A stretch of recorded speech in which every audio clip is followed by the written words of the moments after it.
എൻ്റെ പ്രിയപ്പെട്ടവരെ, നമ്മൾ ഇന്നത്തെ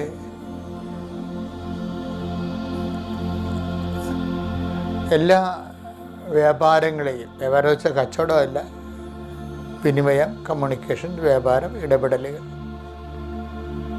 ഇടപാടുകൾ എല്ലാം സമർപ്പിച്ച് പ്രാർത്ഥിക്കാൻ. ഞാൻ ഈ പ്രാർത്ഥനയിലേക്ക് വന്നത് എൻ്റെ തന്നെ ജീവിതത്തിൽ കിട്ടിയ അനുഭവത്തിൻ്റെ വെളിച്ചത്തിലാണ്.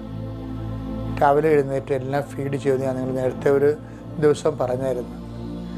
ആ ഫീഡിങ് പ്രെയറാണ് ഇന്ന് അനുദിന അനുഗ്രഹ പ്രാർത്ഥനയായിട്ട് ഡെവലപ്പ് ചെയ്തിരിക്കേണ്ടത്. നിങ്ങൾക്ക് പറ്റുന്ന വേർഷനായിട്ട് മാതാവ് ഇത് ഒക്ടോബർ മാസത്തിൽ മാറ്റി ഒക്ടോബറിൻ്റെ സമ്മാനമാണ് ഇന്നിപ്പോൾ ഒത്തിരി പേര് സാക്ഷ്യം പറയുന്നുണ്ട്. നമ്മുടെ അനുദിന അനുഗ്രഹ പ്രാർത്ഥനയിൽ പങ്കെടുത്തവരും ഈ പ്രാർത്ഥനയുടെ സമയത്ത് അവരുടെ പ്രാർത്ഥന ആവശ്യങ്ങൾ ടൈപ്പ് ചെയ്ത് കയറ്റുന്നവരുണ്ടല്ലേ, നിയോഗം വെച്ച് പ്രാർത്ഥിക്കുന്നവർ, നിങ്ങൾക്ക് സാധിക്കട്ടെ എന്ന് പ്രാർത്ഥിക്കുകയാണ്. കർത്താവേ, നിൻ്റെ ഉന്നതമായ നാമത്തിന് സ്വസ്ത്രം ചെയ്യുന്നു. കർത്താവേ, നിൻ്റെ വിശുദ്ധ പൗരോഹിത്യത്തെ മഹത്വപ്പെടുത്തണമേ. കർത്താവേ, സഭയിലുള്ള സാന്നിധ്യം പ്രകടമാക്കണമേ. അമ്മേ, പരിശുദ്ധ അമ്മേ, ദേവമാതാവേ, എല്ലാ മക്കൾക്കും വേണ്ടി ഈ നിമിഷം മധ്യസ്ഥം വഹിക്കണമേ. എല്ലാ വിശുദ്ധന്മാരെ, മലക്കന്മാരെ, രക്തസാക്ഷികളെ, സൽപ്രവൃത്തികൾ കൊണ്ട് കർത്താവിൻ്റെ തിരുസ്ഥനിൽ നിൽക്കുന്ന ഭൂമിയിലുള്ള എല്ലാ സുവിശേഷ സാക്ഷികളെ, ഞങ്ങൾക്ക് വേണ്ടി നിങ്ങളുടെ സൽപ്രവൃത്തികൾ ഞങ്ങൾക്ക് തുണയാകട്ടെ.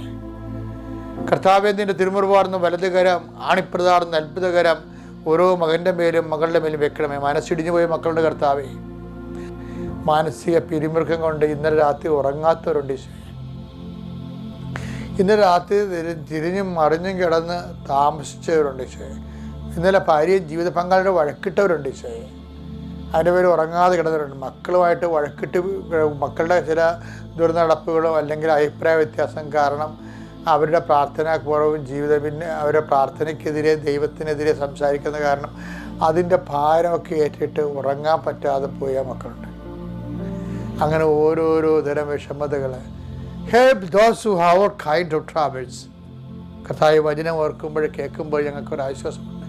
1:4 എല്ലാ തരത്തിലും ഭാരപ്പെടുന്നവരെ ആശ്വസിപ്പിക്കാൻ, എല്ലാ തരത്തിലും ഭാരപ്പെടുന്നവരെ ആശ്വസിപ്പിക്കുന്നവർ തിരുച്ചിത്തമാണെങ്കിൽ കർത്താവ് അതനുസരിച്ച് കൊണ്ട് ഈ പ്രാർത്ഥന കൂടുന്ന, ഡെയിലി ബ്രെഡ് കൂടുന്ന, ഈ അനുഗ്രഹ പ്രാർത്ഥന കൂടുന്ന എല്ലാവരുടെയും എല്ലാ പ്രശ്നങ്ങളെയും നീ കർത്താവ് നീ ഏറ്റെടുക്കണം. ഈശോയെ, സുഖം പ്രാപിക്കാൻ ആഗ്രഹമുണ്ടോ എന്ന് ചോദിച്ചു കർത്താവേ.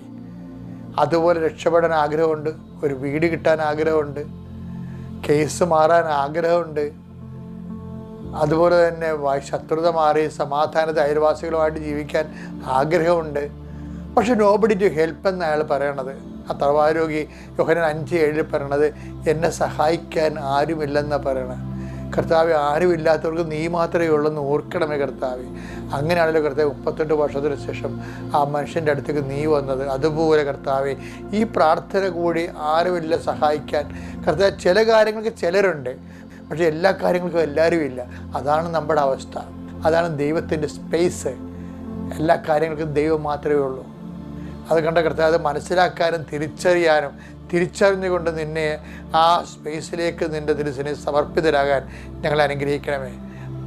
ജീവിത ഭാരങ്ങളെ, ജീവിത വിനിമയങ്ങളെ, സഞ്ചാരങ്ങളെ, സംസർഗങ്ങളെ, സംബന്ധങ്ങളെ എല്ലാം സമർപ്പിച്ച് പ്രാർത്ഥിക്കുന്നു. ദൈവത്തിൻ്റെ കരുണ നിങ്ങളിലേക്ക് ആവശ്യിക്കട്ടെ.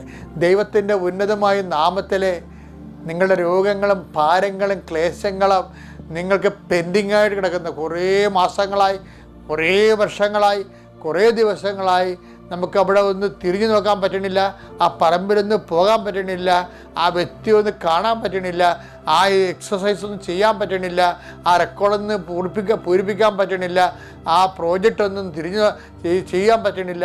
ഇങ്ങനെ ഓരോരോ തടസ്സങ്ങൾ കൊണ്ട് കൈയും കാലും കാണാത്ത കയറ് കൊണ്ട് കെട്ടിയ പോലെ ബന്ധിക്കപ്പെട്ട എല്ലാ മനുഷ്യരും യേശുക്രിസ്തുവിൻ്റെ ഉന്നതമായ ഉദ്ധാനത്തിൻ്റെ ഉന്നതമായ നാമത്തിൽ മാരക തടസ്സങ്ങളും ദോഷങ്ങളും അതെല്ലാ ബന്ധനങ്ങളും യേശുനാമത്തിൽ അഴിഞ്ഞു മാറട്ടെ. അമ്മ മാതാവിൻ്റെ മധ്യസ്ഥ പ്രാർത്ഥിക്കുന്നു. ആമേൻ.